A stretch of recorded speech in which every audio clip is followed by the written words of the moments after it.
In short-term rentals, control is the real competitive advantage. Control over your bookings, control over your guest experience, control over how your business grows in 2026. Lodgify gives rental operators the tools to build direct booking websites, automate guest communication, and manage every channel from one platform without adding complexity. This is how rentals stop feeling reactive and start feeling more intentional. Skift Daily Briefing listeners get 20% off any yearly or bi-yearly Lodgify plans with code SDB20, available through March 2026. Details are in the show notes.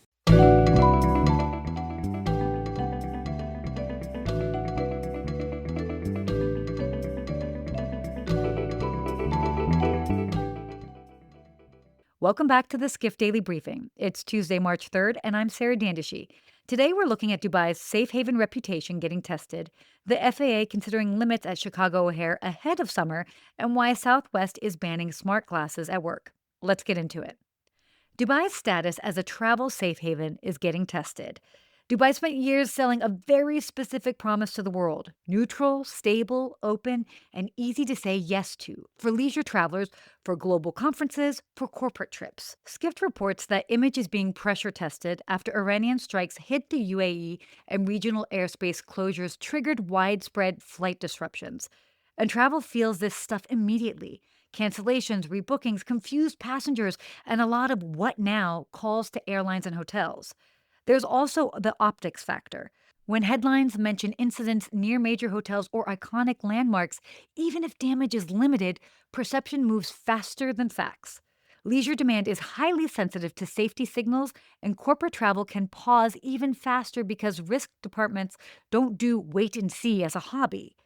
Skift also notes the UAE government has placed large numbers of stranded passengers into hotels and temporary accommodations and is covering costs. That's not just logistics, it's a brand protection move. When disruption hits, the winners are the destinations that look coordinated and calm, not chaotic and reactive.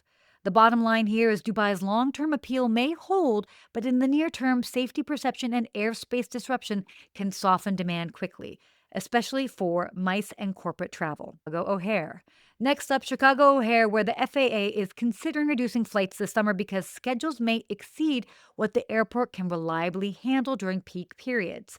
Skift reports that the FAA plans to hold a meeting on March 4th focused on potential restrictions designed to cut delays and prevent overscheduling.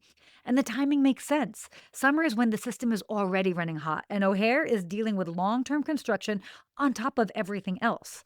The background here is a very public turf war between American and United, both ramping up at ORD. Airlines can add flights, but runways, gates, and air traffic control don't magically expand because someone wants to win Chicago. The bottom line, this is the FAA trying to stop a summer domino effect. Because when a hub like O'Hare breaks, it doesn't just ruin Chicago, it ripples across the entire network. And finally, Southwest is drawing a hard line on wearable recording tech. Skift reports the airline is banning employees from wearing smart glasses and other wearables with recording capabilities during working hours, and the policy applies on and off company premises. Customers aren't affected. This is about workplace privacy, safety, and legal risk.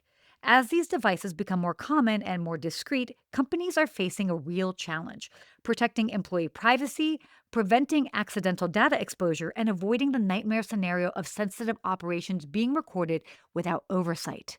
The bottom line here is travel brands are officially entering the no recording by default era at work.